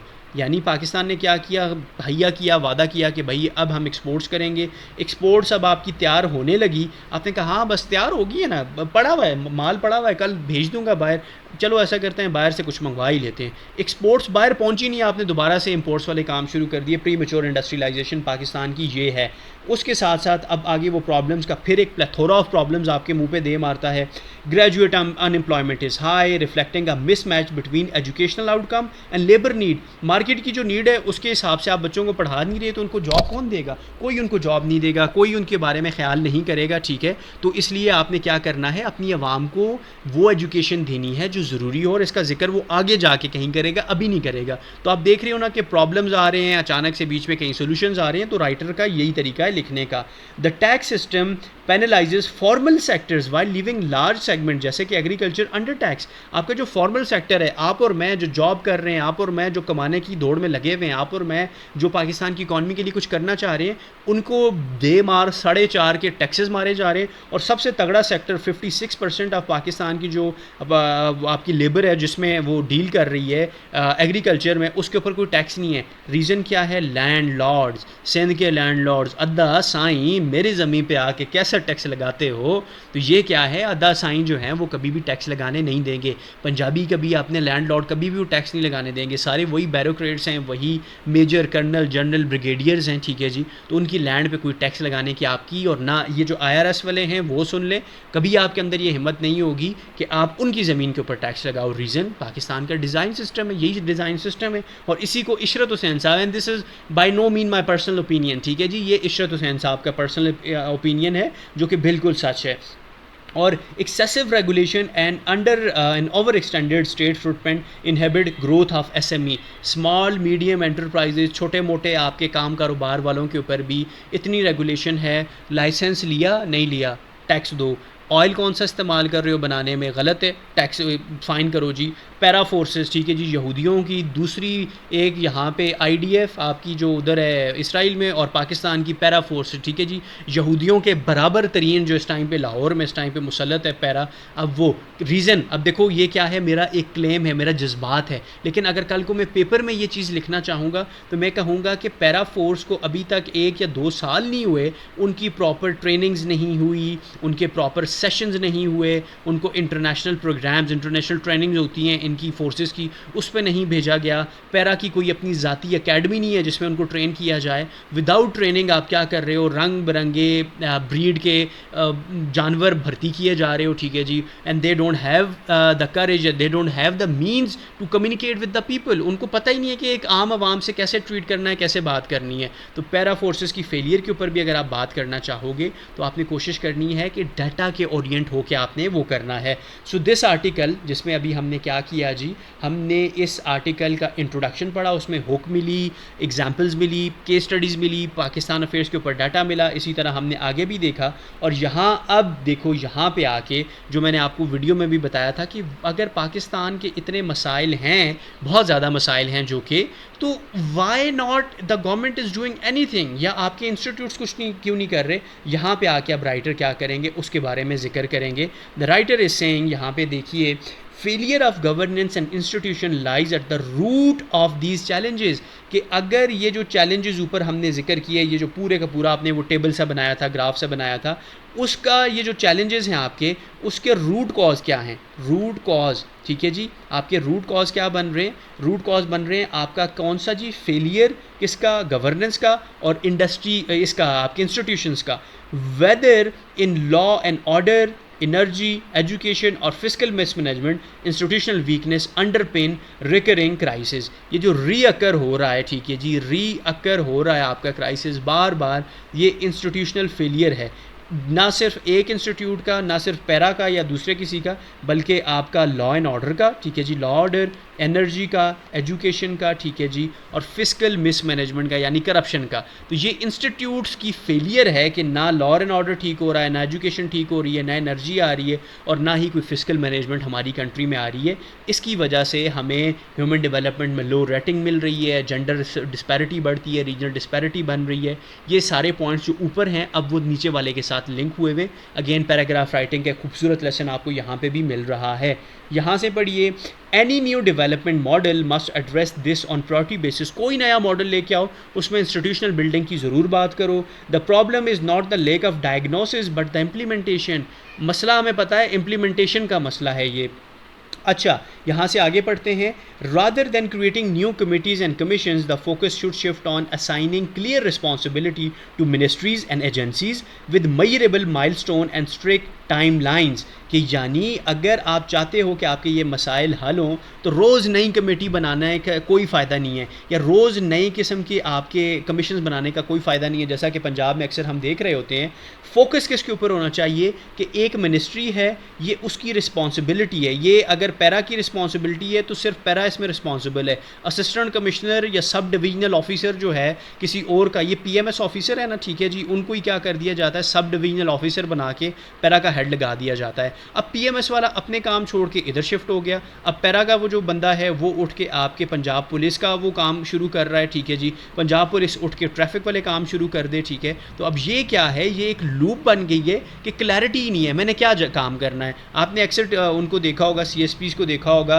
असिस्टेंट कमिश्नर भी हैं, एडिशनल डिप्टी कमिश्नर भी बने हुए, एडीसी 1, एडीसी 2, ठीक है जी, और फ्यूचर का डिप्टी कमिश्नर, 3-3 रोल उस बेचारे को दे दिए गए हैं। तो वो किस रोल को प्ले करे और किसको छोड़े, तो पाकिस्तान में ये बहुत बड़ा मसला है, ठीक है। उसी को राइटर यहाँ पे एड्रेस कर रहे हैं कि पाकिस्तान को ये, हमें ये चाहिए कि कमेटीज़ एंड कमीशन बनाने के अलावा हमें मिनिस्ट्रीज़ एंड एजेंसीज़ के ऊपर नज़र रखनी चाहिए, उनके टास्क उनको असाइन कर देने चाहिए। और यहाँ पे ये देखो एक बहुत मज़े का उन्होंने क्या किया, एक example the, a promising initiative the development of performance agreement between PM and federal ministries was undertaken इन 2022। खान साहब के दौर की तारीफ़ करते हुए वो बंदा ये कह रहा है कि क्या हुआ था उस टाइम पे, एक बहुत मज़े की, जैसे मैंने आपको पीछे एलिटिस्ट मॉडल ऑफ ग्रोथ दिखाया ना, वही एक कीवर्ड या वही एक मुझे नई चीज़ यहाँ पे मिल गई जो आगे पीछे लेफ्ट राइट बैठे हुए बच्चे नहीं यूज़ करेंगे, मैं यूज़ करूँगा तो मेरा स्कोर क्या होगा, एक्सेप्शनली बढ़ जाएगा, ठीक है। यहाँ पे उस मॉडल को वो क्या कर रहे हैं, वो जिक्र करके कहाँ गया जी, ये क्या नाम है उसका, अपने पास नोट भी आप कर सकते हो, द डेवलपमेंट ऑफ कहाँ गया जी, the development of performance agreement, the development of performance agreement between the prime minister and the ministries, ठीक है जी। क्या जी आपका the agreement, the performance agreement between the prime minister and the ministries, कि ये 2022 में अग्रीमेंट हुआ कि भाई हर मिनिस्ट्री से मैं पूछूंगा कि तुम्हारी परफॉर्मेंस क्या रही है। आने वाले दौर में शहबाज शरीफ हुकूमत में क्या हुआ, वो चीज़ ख़त्म होगी। रीज़न क्या है कि वो जब भी मिनिस्टर्स को रखते हैं तो अपने फैमिली मेम्बर्स और अपने रिलेटिव्स और इस तरह के लोग जो कि पार्टी के मेंबर रहे हैं पुराने अरसे से, उनको रखते हैं। तो मतलब फिर आप भी उन्हीं के जैसे हो और आप भी वो भी आप जैसे हैं, तो फिर आप क्या किसी से उम्मीद करोगे कि वह आपकी परफॉर्मेंस वो देख रहे हैं, उनकी परफॉर्मेंस का आपको पता है। तो ये चीज़ ख़त्म हो गई, but abandoned following a change in the government। Writer का पॉइंट ऑफ व्यू है, not mind, please bear that, ठीक है जी। द टेंडेंसी, ठीक है जी, the tendency to discard previous effort without evaluating their merit has contributed significantly to policy discontinuity. कि भाई पिछले बंदा जो भी है, दुश्मन है आपका कोई भी है, उसने जो भी किया, ठीक है जी, वो टू हेल विद इट यार, वो खान था, वो नवाज शरीफ था, वो कोई भी था, उसने जो जो काम किया हुआ है, ठीक है, आप इसको ये ज़रा मैं इसे हाईलाइट करने की कोशिश करूँगा, ठीक है, वो जो बंदा है जो भी है प्रीवियस गवर्नमेंट, ठीक है जी, आपकी जो प्रीवियस गवर्नमेंट गुजरी हुई है, आपकी प्रीवियस गवर्नमेंट ने जो भी काम किया है एटलीस्ट आप उसको क्या करो, इवेल्यूएट करो, आप उसको इवेल्यूएट करो, देखो उसकी परफॉर्मेंस, उसके बाद उसको डिस्कार्ड करना है या सेलेक्ट कर रखे रखना है वो आप देख लो। पंजाब में एक और जो है जी घिनौना काम किया गया, ठीक है जी, पंजाब गवर्नमेंट की तरफ से आपकी सीएम मरियम नवाज साहिबा की तरफ से कि पनाहगाह, ठीक है जी, PANAHGAAH पनाहगाह आपकी उसको तोड़ दिया गया। क्यों? क्योंकि बस ये इमरान खान की निशानी है, लोग इसको देख के इमरान खान को याद करेंगे, तोड़ दो जी। अब वो लोग जो दूर दराज के इलाकों से पंजाब में आके जॉब के लिए, पंजाब में आके हेल्थ के लिए, पंजाब में एजुकेशन के लिए या किसी भी और काम के लिए आ रहे हैं, रात रुकने की जगह नहीं है उनके पास, कहाँ रहेंगे, कहाँ रुकेंगे? So again I am not against the Punjab government या current government, but this writer जो ये बातें कर रहे हैं उसकी परफेक्ट एग्जाम्पल आपको पाकिस्तान में अब होती हुई, ना सिर्फ पंजाब में, KP में भी होती हुई नज़र आ रही है। एक फैशिस्ट रजीम का उरूज है पाकिस्तान में, मिलके दुआ कीजिए कि अल्लाह पाक उसमें बेहतरी लेके आएँ, कुछ अच्छे आसार हमें नज़र आएँ। और यहाँ पे इसको दोबारा से पढ़िए, this tendency to discard previous effort without evaluating their merit has contributed significantly to policy discontinuity and project begun by early administration are often delayed और डिफंडेड अंडरमाइनिंग इन्वेस्टर कॉन्फिडेंस। कोई भाई एक प्रोजेक्ट भी शुरू होता है, आने वाली गवर्नमेंट कहेगी कि नहीं भाई ये मेरे काम का प्रोजेक्ट नहीं है, इसको बंद कर दो। Leadership changes way even within the same political party can lead to abrupt policy reversal. Punjab में PMLN में नवाज़ शरीफ और दूसरी तरफ बूट पॉलिश शहबाज शरीफ, ठीक है जी, दो अलग अलग पर्सनालिटीज़ हैं। ये खाते हैं तो लगाते भी थे, ये सिर्फ खाई जा रहे हैं, खाई जा रहे हैं, खाई जा रहे हैं, even within the same party according to the writer. ये क्या है जी, दो बड़े स्टार्क रियलिटी है। तो हमने यहाँ पे क्या सीखा जी, हमने ये सीखा कि पॉलिसी रिवर्सल का कीवर्ड, पॉलिसी को डिसकंटिन्यू या डिफंड कर देना या डिफेम करना शुरू कर देना, वो हमने सीखा। अच्छा जी, उसके अलावा लेक ऑफ कॉन्टीन्यूटी, तो यानी पाकिस्तान की इकॉनमी या पाकिस्तान के जो ये मिनिस्ट्रीज़ हैं या पाकिस्तान के जो इंस्टीट्यूशंस हैं, ये क्यों नहीं ग्रो कर पा रहे? कि भाई पॉलिसी रिवर्स हो जाती है, नए इंस्टीट्यूशन बन जाते हैं, पुराने किसी भी इनिशिएटिव को डिफेम करना शुरू कर देते हैं, उसको डिस्कार्ड कर देते हैं, उसको अबैंडन कर देते हैं। और परफेक्ट एग्जांपल जो बच्चा ये एग्जैक्ट ये परफॉर्मेंस एग्रीमेंट का लिख के आएगा, एक्स्ट्रा स्कोर ले जाएगा, गारंटी है। एंड दिस इज़ हाउ जी आप क्या करते हो, आर्टिकल्स को पढ़ते हो। अभी सिर्फ हमारा आधा हुआ है, लिटरली आधा हुआ है आर्टिकल, और आप देखो कि आपके पास कितना सारा डाटा आ गया है। और मैं जो वीडियो का जिक्र कर रहा हूँ, आई ट्राई माई बेस्ट के वीडियो में ही यहाँ पे ही कहीं मैं उसको ऐड कर दूँ ताकि आप उसको भी देखो और आपको और फ़ायदा हो, ठीक है। अस्सलाम वालेकुम जी। इशरत हुसैन चाचा जो कि स्टेट बैंक के फॉर्मर गवर्नर रह चुके हैं, उन्होंने कमाल का आर्टिकल लिखा है और इस आर्टिकल के कमाल को आप जवाल पे पहुंचा देते हो बिकॉज आपको ये लेटेस्ट एंड ग्रेटेस्ट मेथड जिसके थ्रू आप किसी भी एडिटोरियल ओपिनियन को कवर कर सकते हो, आपको किसी ने सिखाया ही नहीं। पर किसका है ये तुमको इंतजार, मैं हूं ना। तो चलिए जी, जब एग्जामिनर हमसे व्हाट, व्हाई, वेयर, हाउ इस तरह के सवाल पूछता है तो क्यों ना हमारे नोट्स में भी उसी तरह की हेडिंग्स हों ताकि हमारा ये जो कंटेंट है ये आने वाले कल के एग्जाम के साथ बिल्कुल रेलेवेंट हो। सो फर्स्ट थिंग फर्स्ट, इस आर्टिकल को पढ़ के ऐसी कौन सी बात है जो आर्टिकल के राइटर हमें समझाना चाहते हैं? वो समझाना चाहते हैं Pakistan rise to the rank of middle power. कैसे पाकिस्तान ने एक साल में ये काम करके इस रैंक पे पहुंचा, लेकिन इन कामों के बावजूद भी कहां पे इशू है, where lies the issue? Issue है इकोनॉमिक एंड टेक्नोलॉजिकल कैपेसिटी में। इस इशू के शॉर्ट टर्म रीजंस क्या हैं वो मैंने यहां पे हाईलाइट किए हुए हैं, लॉन्ग टर्म रीजंस क्या है वो मैंने यहां पे हाईलाइट किए हुए हैं। इसी को अगर मैं आगे लेके चलूं तो अगर इस प्रॉब्लम जो कि इकोनॉमी एंड टेक्नोलॉजी का प्रॉब्लम है उसकी वजह से हमें क्या रिपरकशंस देखने को मिल रहे हैं, तो मेरे वो स्टूडेंट जो pastel analysis and level analysis को बड़े अच्छे से समझते हैं, तो यहाँ पे मैंने अप्लाई किया level analysis. Domestic and national level पे इस इकोनॉमी और टेक्नोलॉजी के गैप की वजह से हमें ये प्रॉब्लम देखने को मिल रहे हैं। अगर प्रॉब्लम है तो गवर्नमेंट या इंस्टीट्यूशन क्या कर रहे हैं? आर्टिकल के राइटर हमें कहते हैं कि इंस्टीट्यूशनल लेवल के ऊपर ये मसाइल हैं और गवर्नमेंट के लेवल के ऊपर ये मसाइल मौजूद हैं जिसकी वजह से हमारी गवर्नमेंट एफिशिएंटली परफॉर्म नहीं कर पा रही, इस मसले को हल नहीं कर पा रही। अगर मसला हल नहीं होगा तो सोल्यूशन तो कुछ होंगे ना जिनके ऊपर बात की जा सकती है। So where lies the solution government level के ऊपर ये हमने लिखा हुआ है और सोशल टेक्नोलॉजिकल लेवल पे हमारे सॉल्यूशंस ये लिखे हुए हैं। इन टेक्निक्स या इन रिकमेंडेशंस को फॉलो करके हम अपने ये जो दो पिलर्स हैं, एक आपकी मिलिट्री का एंड डिप्लोमेसी का, इसको तो हासिल कर चुके हैं, हम इसको भी हासिल कर लेंगे अगर हम इसके ऊपर चलें। इसी बेहतरीन आर्टिकल में आपको फैक्ट्स बहुत सारे मिल रहे थे, और इसी फैक्ट को अगर आप इस तरह की एक बुक अच्छी सी बाय कर लो, कॉपी बाय कर लो, एंड डोंट आस्क मी मैंने कहाँ से बाय की, मैं पूरे पाकिस्तान घूम फिर के जमा करता रहता हूँ स्टेशनरी। तो इसमें अगर आप क्या करो, इकोनॉमी का सेक्शन ये रख लो, पॉलिटिक्स का सेक्शन ये रख लो, इसमें फैक्ट जमा करो, तो कल कोई आपकी फैक्ट बुक बन सकती है। लेकिन अगर आप फैक्ट बुक से तंग है, मुश्किल लगता है, for that this is the book, ठीक है जी, जिसको मैं अक्सर आपको अपनी रिकमेंड ही कर रहा होता हूँ कि यार ले लो ले लो। अभी देखो सिविल मिलिट्री रिलेशंस के ऊपर, पॉसिबल सिविल मिलिट्री रिलेशन का जो टॉपिक है उसमें व्हाट का एंगल अप्लाई हुआ हुआ है, वाई का एंगल अप्लाई हुआ हुआ है, ठीक है जी। सोशल पॉलिटिकल इकोनॉमिक रीजन जो हैं वो यहाँ पे आपको नजर आ रहे हैं, और अगर यही फैक्ट जिनके लिए आप परेशान हो रहे हो तो आपको वो भी फैक्ट बुक के फॉर्मेट में, रेफरेंस बुक के फॉर्मेट में यहाँ पे मिल रहे हैं। सो दिस वीडियो अगर इसके ऊपर मुझे 1000 लाइक्स, 100 कमेंट्स और 500 शेयर्स मिलते हैं तो I am making the promise कि यूट्यूब के ऊपर मैं डिटेल्ड 1 आवर एंड 30 मिनट का कंप्लीट लेक्चर अपलोड करूंगा, जिसमें इस आर्टिकल के डाटा को आप यूटिलाइज कैसे करोगे, इस यूटिलाइज हुए डाटा को ऐसे में किस तरह इस्तेमाल हो सकता है, हुक कैसे निकलेगी इसमें से, थीसिस स्टेटमेंट किस तरह निकलेंगी, आपके आर्ग्यूमेंट्स, आपके कंटेंट, फैक्ट्स, एग्जांपल्स, कोटेशंस कहां इस आर्टिकल में छुपे हैं, और उसको इसी बेहतरीन फॉर्मेट में, और ये पीडीएफ भी आपको आपके इनबॉक्स में मिलेगा अगर आप इस जो मेरी रिक्वेस्ट है उसको फॉलो करते हो।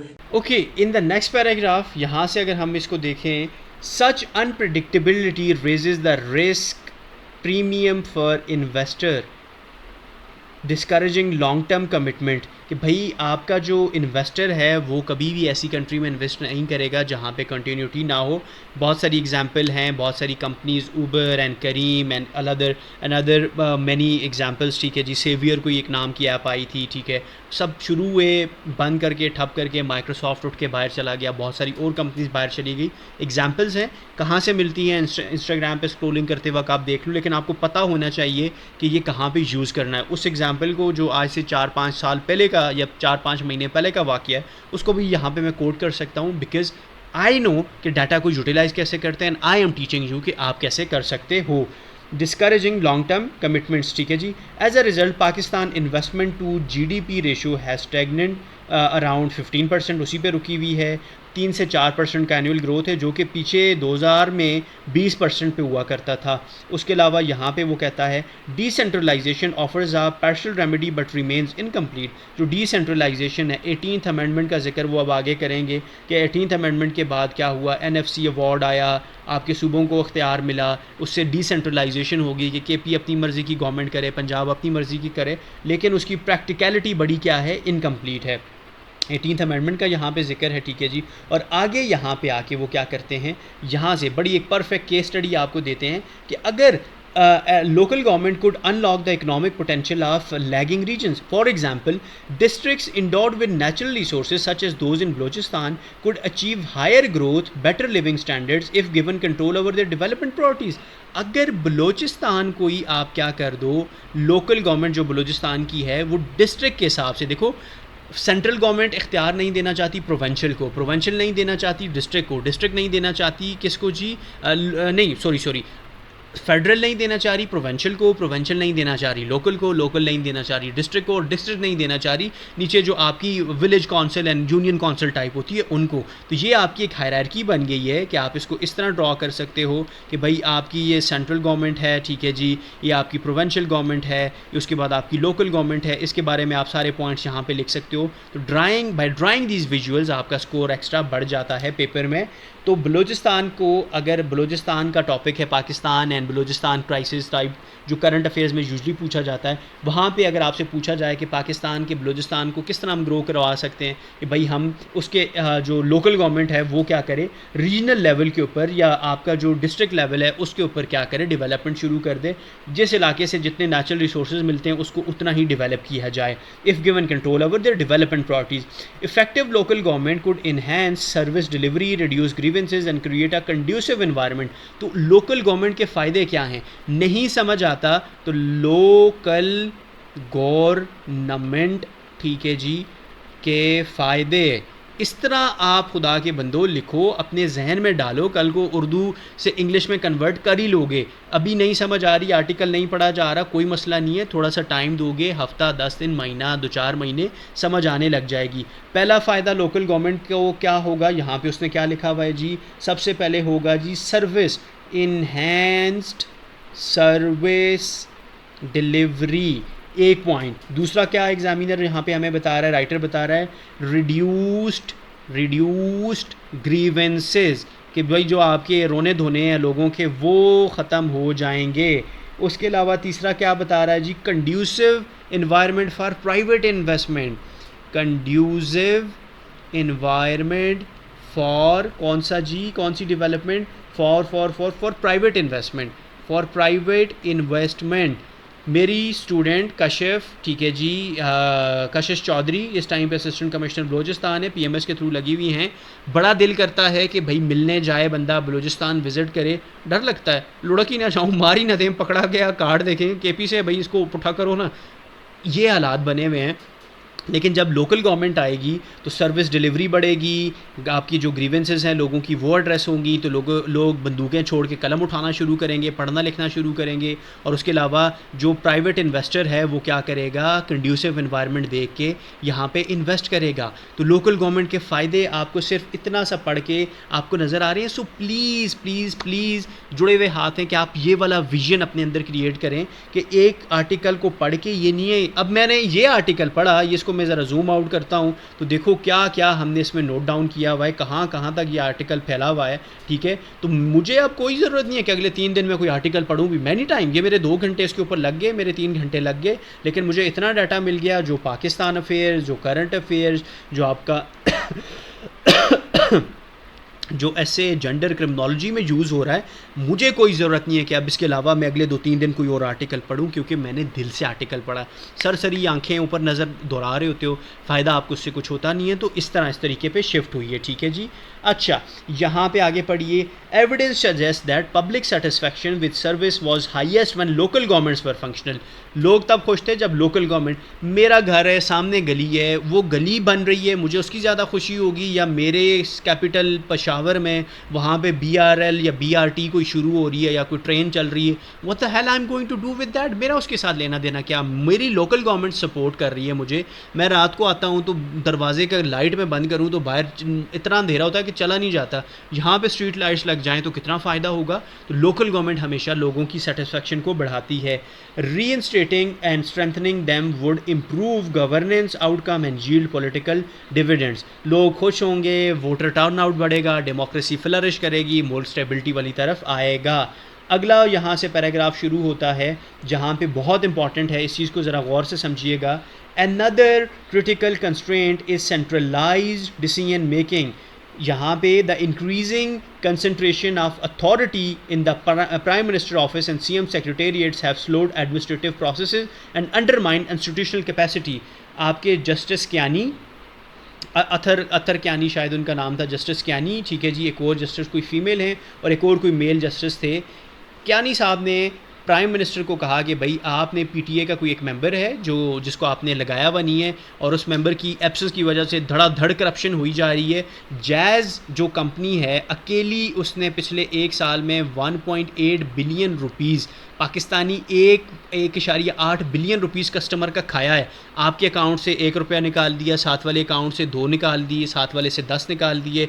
इजी लोड आपने 70 का कराया, आपको जो है जी 30 रुपये कम मिल गए, आपको पता ही नहीं है। ये छोटी छोटी एबनॉर्मलिटीज़ या छोटे छोटे ये जो उन्होंने फ्रॉड किए हैं उसकी वजह से, ऑथेंटिक रिपोर्ट का रेफरेंस आपको दे रहा हूँ, 1.8 बिलियन रुपीज़ जो हैं। और PTA को नहीं पता, वो माथे पे महराब लिए जनरल साहब बैठे हुए हैं, अल्लाह को खुश कर रहे हैं, साथ में वो इब्लीस के भी सही चेले बने हुए हैं। वो क्या कर रहे हैं इस टाइम पे, PTA को कंट्रोल कर रहे हैं, और उसका जो एक फाउंडिंग मेंबर है, ठीक है जी, जो कि ज़रूरी होता है उसके हायरार्की में, वो मिसिंग है। जस्टिस क्यानी ने PM को बोला कि अगली दफ़ा अगर आपने जस्टिफिकेशन ना दी कि वो मेंबर अभी तक क्यों एब्सेंट है, अगली दफ़ा आपको इस्लामाबाद हाई कोर्ट आना पड़ेगा। एक रात बैठे हुए PM साहब बूट पॉलिश करने जाते हैं आपके आसिम मुनीर साहब के, ठीक है जी। मुनीर साहब जो हैं वो ऑर्डर देते हैं बड़ी जुडिशरी को, आपका जो इस टाइम पे उन्होंने 28th एंड 27th अमेंडमेंट करके जो हमारे ऊपर वो मुसल्लत कर दिया फेडरल कॉन्स्टिट्यूशनल कोर्ट, ठीक है जी। अब आपके वो जो जुडिशल कमीशन ऑफ पाकिस्तान है, जुडिशल कमीशन ऑफ पाकिस्तान, वो बैठते हैं, वोटिंग होती है कि जस्टिस क्यानी को उठा के फेंको लाहौर में, लाहौर हाई कोर्ट में, इनको उठा के फेंको जी इनको पेशावर में, और जो फीमेल हैं उनको उठा के सिंध में फेंक दो। ये तीनों ही बड़े मुसलमान बने फिरते हैं। एक दिन के अंदर अंदर अगले दिन पीएम ने सामने जाके अपना रीज़न देना था, उससे पहले ही क्या होता है, उनकी ट्रांसफ़र हो जाती है। जुडिशरी इतनी सब्जुगेट हो चुकी है, जुडिशरी को इस तरह गले से ऐसे ऐसे करके पकड़ दिया है। रीज़न क्या है कि भाई पाकिस्तान में हाईएस्ट सेंट्रलाइजेशन हम इस दौर में देख रहे हैं। सीएम का ऑफिस है वो भी सेंट्रलाइज्ड हो चुका है, ठीक है जी, वही सारी चीज़ें कंट्रोल कर रहा है, किसको उठाना है, किसको गायब करना है, किसको क्या राइट देने हैं, किसको नहीं देने, सारे फैसले वहाँ से हो रहे हैं। उसके बारे में आगे वो कहते हैं, empowering line ministers and professional civil servant is essential for efficient governance. Civil servant जो मैदान में मौजूद हैं उनको अथॉरिटी दो, जो आपकी लाइन मिनिस्ट्रीज़ हैं उनको बताओ कि भाई ये काम तुम्हारा सेंट्रल आपकी जो चीफ मिनिस्टर ऑफिस है उसका नहीं है बल्कि इस मिनिस्ट्री का है, ठीक है, तो आप उस चीज़ को फॉलो करो। इक्वली इम्पॉर्टेंट, ठीक है जी, is the neglect, equally important कहाँ पे, equally important is the neglect of human capital. Pakistan low ranking in technological capacity, ठीक है जी, capability and human development reflects under investment in education, skill and training. Pakistan में ना टेक्नोलॉजी है ना education है, ये उसके बारे में जिक्र कर रहा है। A nationally agreed framework with clear roles, coordination mechanism and monitoring system is needed. तो यहाँ पे ऊपर देखो, यहाँ पे उन्होंने प्रॉब्लम बताया, प्रॉब्लम के बाद उन्होंने उसके कॉजेज़ बताए, कॉजेज़ के बाद फिर वो नीचे सोल्यूशन में आ गए। तो ये सोल्यूशन आपने पूरे पैराग्राफ में से, डिफरेंट आर्टिकल में से जगह जगह से चुन के अपने पास उस लिस्ट के फॉर्मेट में जमा करने हैं, ठीक है। Also, the education system is discontinued from market needs, disconnected. Pakistan का एजुकेशन सिस्टम ऐसा है जो कि डिसकनेक्टेड है। वीक इंडस्ट्री एकेडेमिया लिंकेज, जो इंडस्ट्री और आपकी एकेडेमिया यूनिवर्सिटीज़ का लिंक है वो बहुत वीक है। Combined with incentive structures that prioritise academic publishing, यानी ये अब वो कह रहा है कि भाई अब आप क्या करो, combined with incentive structures that prioritise academic publications, our innovation and commercialisation have limited क्या जी universities contribution to economic development. अब वो क्या कर रहे हैं, पब्लिकेशंस की तरफ, इनोवेशन की तरफ नहीं जा रहे, बल्कि प्राइवेट यूनिवर्सिटीज़ या प्राइवेट एजुकेशन जो है वो कमर्शलाइज हो चुकी है। हर बंदा इसलिए प्राइवेट इदारा खोलता है कि भाई उसको पैसे मिले, रिसर्च होगी, कुछ ग्रोथ होगी कंट्री की, no one cares about that. उसकी वजह से क्या हुआ है, एजुकेशन में बहुत सारे हम मसाइल देख रहे हैं, ठीक है। और उसके बाद यहाँ पे वो कहते हैं, यहाँ पे आके, in a knowledge driven global economy, technological capability, innovation and skilled force are primary drivers of growth। अब देखो, primary drivers of ग्रोथ का आप क्या करोगे, एक सर्कल बनाओगे, उसके 3 ड्राइवर्स हैं। पहला ड्राइवर क्या है जी, टेक्नोलॉजिकल कैपेबिलिटी, दूसरा है इनोवेशन, तीसरा है जी स्किल्ड वर्कफोर्स। तो अगर पाकिस्तान को आपको कहा जाता है कि in the wake of the changing world और in the recent rise of AI world, ठीक है जी, तो हम देख रहे हैं कि पाकिस्तान जो है वो नहीं ग्रो कर रहा। तो आप कहोगे कि पाकिस्तान डिजिटल इकॉनमी के थ्रू अपनी ग्रोथ को इंश्योर कर सकता है by technological advancement, innovation and skilled workforce. तो हर जगह पे डाटा पड़ा है, हर जगह पे विजुअल्स पड़े हैं, सिर्फ आपके पास वो वाली आंख होनी चाहिए, ठीक है। ये आपने उसने 3 रीजंस आपको बता दिए। Pakistan must undertake comprehensive reforms across educational spectrum, जिसमें करिकुलम आता है, पेडागोजी आता है, असेसमेंट एंड स्किल डेवलपमेंट आता है। Again educational crisis of Pakistan के ऊपर आपको डाटा मिल रहा है। एजुकेशनल क्राइसिस को कैसे हम ख़त्म कर सकते हैं, कितनी खूबसूरत लाइन उन्होंने लिखी हुई है, लेट मी हाईलाइट इट। मैं बड़े मज़े से, ये आपने हाईलाइटर उठाया, ठीक है जी, ये आपने अलग अलग करके हाईलाइट किया, पेन उठाते हो और आप कहते हो, क्या लिखते हो जी, Pakistan must undertake comprehensive reforms, ठीक है जी, वर्ड सुनिएगा कितने मज़े का है, comprehensive reform across the educational spectrum. अब ये कोई बच्चा हेडिंग देगा तो खुदा के बंदो या बंदियों क्यों एग्जामिनर खुश नहीं होगा। और कॉम्प्रीहेंसिव रिफॉर्म क्या है, जिसमें कुरिकुलम भी आता है, जिसमें पेडागोजी भी आती है, जिसमें आपकी ये असेसमेंट भी आती है, और उसके अलावा स्किल, ठीक है जी, उसके अलावा क्या आती है, स्किल डेवलपमेंट भी आती है। तो यानी comprehensive reforms across educational spectrum की हेडिंग ऊपर ही यहाँ पे कहीं पे आपको मैंने एक primary drivers of digital economic growth, ठीक है जी, मैंने आपको ये बताया। फिर उसके बाद मैंने यहाँ पे आपको बताया, यहाँ पे हमने कुछ लिखा था, वो क्या था जी, क्या जी, वो कॉम्प्रोमाइज़ या पता नहीं क्या वर्ड था, जहन से ही निकल जाता है, क्या था जी यहाँ पे ये the development performance agreement between the PM and federal ministries. तो देखो ये कितने मज़े के वर्ड्स हैं, लोकल गवर्नमेंट के फ़ायदे, लोकल गवर्नमेंट की केस स्टडी, किस तरह आप उसको डाटा को यूज़ करोगे, ये सब का सब इस आर्टिकल में आपको यहाँ पे मिल रहा है। और एंड पे भी आपको यही इसी तरह की वो जिक्र कर रहा है कि इन सारी रोबस्ट इकॉनमी के ऊपर रोबस्ट इकॉनमी का जिक्र करके वो कहता है कि यहाँ से इसको पढ़ो, achieving middle power status is not merely a functional of diplomatic success and military strength, कि सिर्फ अकेली मिलिट्री एंड उसका जो है फ़ायदा नहीं है, उसका ये काम नहीं है। आपको क्या करना पड़ेगा, it also requires a robust economic foundation, capable institution and inclusive development model. अब देखो जो टॉपिक जहाँ से शुरू हुआ था, यहाँ पे देखो, यहाँ पे आपको वही चीज़ें मिल रही हैं ना। आपको कहा जा रहा था कि ये आपकी डिप्लोमेसी हमने अच्छी की, हमने मिलिट्री प्रोफेशनलिज्म दिखाया, उसी चीज़ जो इंट्रोडक्शन है उसी को एंड पे आके कंक्लूजन भी बनाना पड़ता है। ये एसे राइटिंग का बड़ा एक बेहतरीन वो है, the art of essay writing में बच्चों की तरह नवाले बना के मुंह में डाल रहा होता हूँ, सीखा करें उस सेशन से, बड़ा इंपॉर्टेंट सेशन है। तो यहाँ पे क्या है, it also requires robust economic foundation, capable institution and inclusive development model.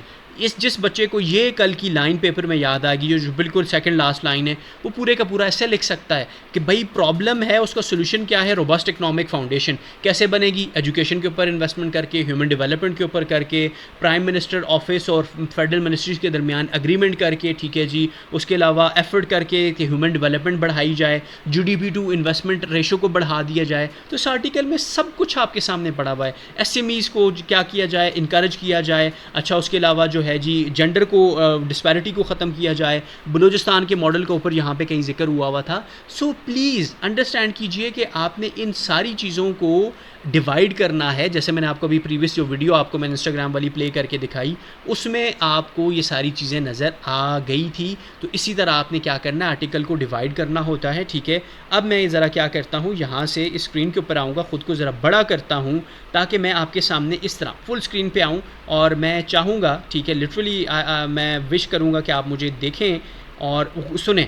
अब क्या करें आप प्लीज़, अब मैं आपके सामने हूँ जी, ठीक है, और मैं ये चाह रहा हूँ कि आप मुझे देखें और अंडरस्टैंड करने की कोशिश करें कि प्लीज़ अपने आप के ऊपर जुल्म करना बंद कीजिए, डाटा के पीछे पागल होना छोड़ दीजिए, अपने आप को कैपेबल बनाइए। एग्जामिनर रियली वांट्स, जी प्लीज़ इस बात को समझिए कि examiner really wants those bureaucrats कि जो ना कैपेबल हों। मतलब ये आपको अगर ये लगता है ना कि एमपीटी बहुत मुश्किल है और उसके बाद आगे हो जाएगा, तो खुदा की कसम एमपीटी ज़रा मुश्किल नहीं है, रिटन एग्जामिनेशन मुश्किल है। रिटन एग्ज़ाम आप जब दोगे, उसके बाद जब आपको इंटरव्यू की कॉल आएगी, आपको लगेगा यार what the hell was that written part, वो तो इतना आसान था, इंटरव्यू बड़ा मुश्किल है।